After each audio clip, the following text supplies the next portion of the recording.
Best varicose veins చికిత్సనే పొందండి. నొప్పి లేని చికిత్స కోసం సంప్రదించండి ఎబిస్ హాస్పిటల్.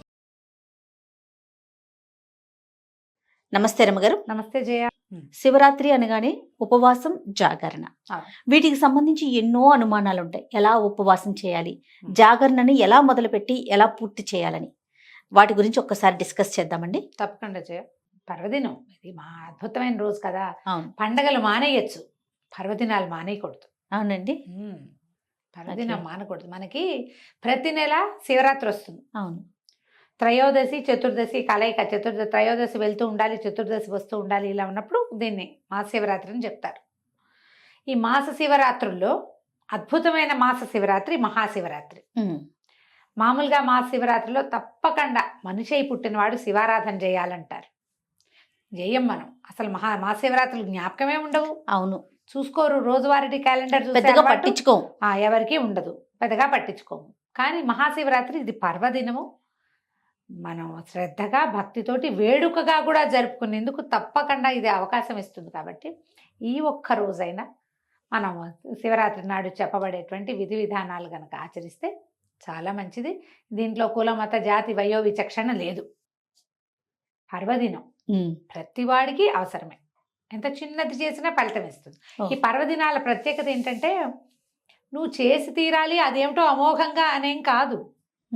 నువ్వు ఏం చేసినా ఫలితాన్ని ఇచ్చే రోజు. నువ్వు రోజువారీ చేసేదే, రోజువారీ స్నానం చేస్తావు, రోజువారీ దండం పెట్టుకుంటావు అనుకో. అవును, సంవత్సరం అంతా పెడతాం. శివరాత్రి నాడు పెట్టింది కోటి రకాలుగా, కోటి గుణితంగా మనకి ప్రయోజనాన్ని ఇస్తుంది. మనకి ప్రయోజనం ఎక్కువ సిద్ధించే సమయాన్ని మనం వాడుకోవాలి కదా. అవును, ఎప్పుడు ఏం చేస్తాం మనం, ఆఫర్లు ఉన్నప్పుడు కొనుక్కుంటాం. ఇది బంపర్ ఆఫర్ మనకి. అందుకని ఈ రోజున భక్తి శ్రద్ధ తాత్పర్యాలతోటి వ్యవహరిస్తే బాగుంటుంది. ఇంకా ఈ రోజు అనుసరించాల్సిన విధి విధానాలు, జనరల్ శివరాత్రి యొక్క ప్రత్యేకత. శివరాత్రి అనగానే ఉపవాసం, జాగారం, అంతే. ఉపవాసించటము, జాగరణ చేయటము. ఉపవాసాల్లో కూడా ఏవో 2-3 రకాల పద్ధతులు. ఉపవాసం చేయటం అంటే సాధారణంగా ఉపవాసం అనగానే అన్నం అనేయటం అనే ఒక పాయింట్ ఉంటుంది. కానీ నిజానికి ఉపవాసం అంటే అది కాదు. ఉపసమీప వసన, ఉపసమీపే అంటారు. అసలు సమీపం పక్కనే ఉండటం, భగవంతుడితో పాటు ఉండటం, భగవంతుడిని నీతో ఉంచుకోవటం. నువ్వు ఆయనతో ఉండాలంటే కైలాసానికి ఎటా వెళ్తామండి, ఆయన వెంటనే ఒక వెటకారాలు వస్తాయి. ఆయన నీతో ఉంచుకో. నీ లోపల భగవంతుడు ఉన్నాడని జ్ఞాపకం పెట్టుకో. మన లోపలే ఉన్నాడు కదా. అవును కదా. ఆ అంతర్జ్యోతిని మనం గుర్తించి, గ్రహించి, గమనింపుతోటి ఆయన్ని ప్రైజ్ చేస్తూ, ఆయనకి నచ్చే విధంగా ప్రవర్తిస్తూ ఉంటే బాగుంటుంది. అదే ఉపవాసం అంటే. ఆహారం మానేయటం అనేది చాలా చిన్న విషయం. సమీప వసనం చాలా పెద్దది. అవును, మనం దానికి ప్రయారిటీ ఇవ్వకుండా దీనికి ఎక్కువ ప్రయారిటీ ఇస్తున్నామేమో.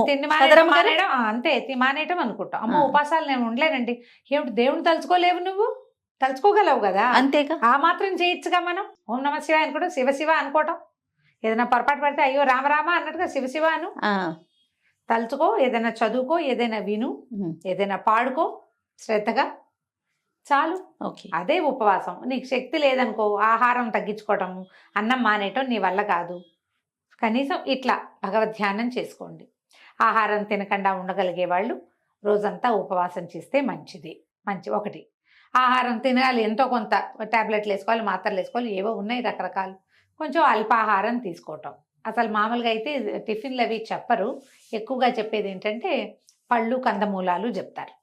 కందమూలాలు ఏం తింటాం మనం ఇప్పుడు? చిలకడ దుంప. మొన్న ఎవరు చెప్పారు బంగాళదుంప కూడా తినచ్చండి అని. తినచ్చు.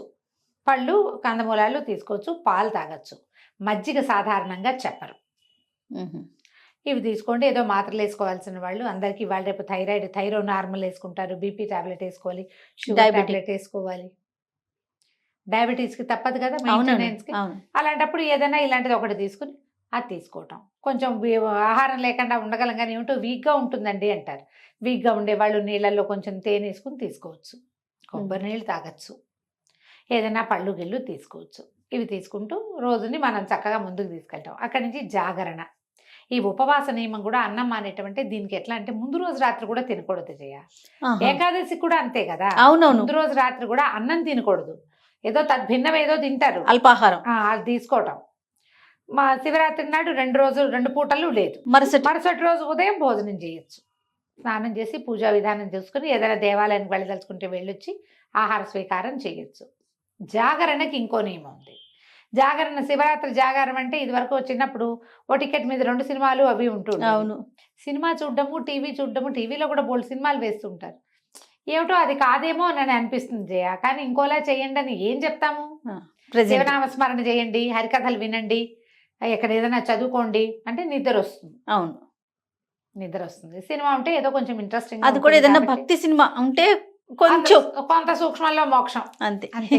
అవకాశం ఉంటే ఏదో సినిమా చూసి జాగారం చేయటం. అక్కడి నుంచి మర్నాడు సాయంకాలం దాకా నిద్రపోకూడదు.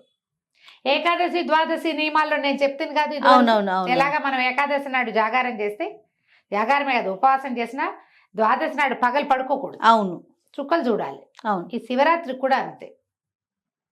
శివరాత్రి కూడా ఇది నియమం. చేయగలిగితే చేయటం, ఎంత చేయగలిగితే అంత. పగలు నిద్రించకుండా సాయంకాలం చుక్కలు చూసినాక, అంటే చుక్కలు చూడలేం మనం, అమావాస్యకు ఒక రోజు ముందు ఆ చుక్కలే కనపడవు. సూర్యాస్తమయం అయితే చాలు.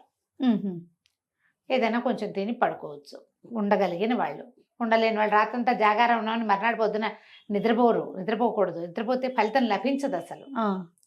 మనం ఆ జాగారం చేయలేము, ఏదో కొంతమందికి చేస్తాం. లింగోద్భవ కాలం వరకు చేస్తే కనీసం అర్ధరాత్రి 12:30-1 గంటకి దాకా మనం శివారాధన చేసుకుని ఎక్కడైనా దేవాలయంలో డబ్బులు కట్టాము, అక్కడేమో ఇది చేస్తారు, ఏకాదశి రుద్రాభిషేకం చేస్తారు, భస్మాభిషేకాలు చేస్తారు. అక్కడికి వెళ్ళే దర్శనం సేవ చేసుకున్నాం, ఇంటికి వచ్చి శివ నా వల్ల ఇంతే అవుతుందని దండం పెట్టుకుని నిద్రపోవచ్చు. అదే రోజు 12:30 తర్వాత. మీకు మీకు ఓపిక లేదు, ఉండలేరు, మర్నాడు ఆఫీసులు ఉన్నాయి, అవకాశం లేదు, శక్తి చాలదు, నేను మెలకుగా ఉంటే మర్నాడు బీపీ పెరిగిపోతుంది జయ నాకు. అవునండి, బీపీ పెరుగుతుంది, బీపీలో తేడా వచ్చేస్తుంది, తల తిరగటం మొదలు పెడుతుంది. సో అంతవరకు ఉండలేరు మీరు. నేను ఉండలేని వాళ్ళు ఇక ఇది మార్గం. ఉండగలిగే వాళ్ళు మీ అవకాశాలను బట్టి ఉండటం. ఇట్లా శివరాత్రి విధి విధానాలు ఇవి. ఆ రోజు పడుకోవచ్చారమ్మ గారు? ఏ రోజు? శివరాత్రి రోజు. ఆ రోజు కూడా అసలు పడుకోకూడదు కదా? శివరాత్రి నాడు పడుకోంగా, అదే పగలు పడుకోకూడదు. పగలు లేదు, ఏ పర్వదినాల్లోనూ పగళ్ళు నిద్ర మంచిది కాదు. ఎట్లా చేయగలిగితే ఎట్లా. దీంతో పాటుగా ఈ రోజున పోట్లాటలు, యుద్ధాలు, గొడవలు, తగాదాల్లోకి దిగద్దు. ఇతరులని దూషించకండి. ఏదైనా ఒక ప్రోగ్రాం వస్తే అర్జెంట్ది నెక్స్ట్ డేకి వాయిదా వేయండి దాన్ని. పర్వదినాన ప్రతి వాడు, ప్రతి ప్రాణి శివమయమేనని గ్రహించండి. అందరూ మనలాగా పుట్టిన వాళ్ళే, ఏవో వేషాలు మార్పు. ప్రతి వాళ్ళలోనూ నాలో ఉన్నట్టే శివుడు ఉన్నాడు అని శివుణ్ణి గుర్తించే ప్రయత్నమే చేయాలి. అది చేస్తే చాలు. మళ్ళీ ఇది పర్వదినం కదా, ఉపవాసం చేయకపోతే, జాగారం చేయకపోతే కొంప మునిగిపోతుందని భయపడద్దు, బాధపడద్దు. వృద్ధులు, పెద్దవాళ్ళు, అంటే కొంచెం కాస్త ఏజ్డ్ వాళ్ళు, చిన్నపిల్లలు, గర్భవతులు, బాలింతలు, ఇలాంటి వాళ్ళు, ఏదైనా యాక్సిడెంట్లు అయ్యి కొంచెం మంచాన్ని ఉన్నవాళ్ళు, సమస్యల్లో ఉన్నవాళ్ళు, ఆరోగ్య సమస్యలు ఉన్నవాళ్ళు శివ అనుకోవటమే ఉపవాసము. ఇవాళ పరమశివుని యొక్క అద్భుతమైన దినం అని జ్ఞాపకం పెట్టుకుని ఈ పర్వదినాన్ని నామ సంకీర్తనతోటి పూర్తి చేసుకోండి. ఉపవాస జాగారాలు మీరు చేయకపోయినా పర్వాలేదు.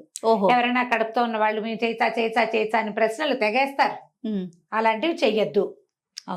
ఆహార స్వీకారం లేకపోతే ప్రెగ్నెన్సీలో చాలా ఇబ్బందులు అవుతాయి. బాలింతలు కూడా పాలు ఉండవు పిల్లలకి. అందుకని అటువంటివి చేయబోకండి. శివుణ్ణి తలుచుకోండి. వీలైతే ఒక దేవాలయ దర్శనం చేసిరండి, అవకాశం ఉంటే. మళ్ళీ ప్రెగ్నెన్సీలో 7వ నెల వచ్చాక ఇంకా దేవాలయ దర్శనం కూడా లేదు, ఇంట్లో కూర్చునే దేవుణ్ణి తలుచుకోండి. అంతే. ఇట్లా మనం శివరాత్రిని ముందుకు తీసుకెళ్ళాలి. రైట్ అమ్మ గారు. నమస్తే అండి. నమస్తే జయ.